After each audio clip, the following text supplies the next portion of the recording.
பச்சை குடமிளகா, வெங்காயம், மஷ்ரூம் எல்லாம் போட்ட குருமா.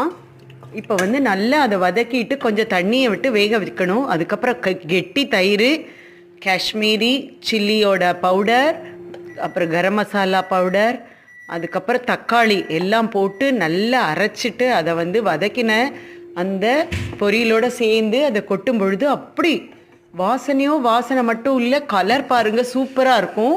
தக்காளியும் அந்த தயிரோட சேர்ந்து அருமையான சுவையோடு இந்த குருமா இருக்கும். ரொம்ப டேஸ்டி. இது வந்து சுட சுட சாப்பாட்டுக்கு எக்ஸலண்ட்டாக இருக்கும். பூரி சப்பாத்திக்கு கேட்கவே வேண்டாம், இட்லிக்கு ரொம்ப அருமையாக இருக்கும். தொட்டு சாப்பிட அவ்வளோ சூப்பர்.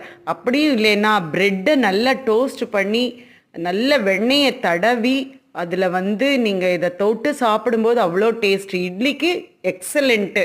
இந்த மாதிரி நீங்களும் பண்ணி சாப்பிட முடியும்.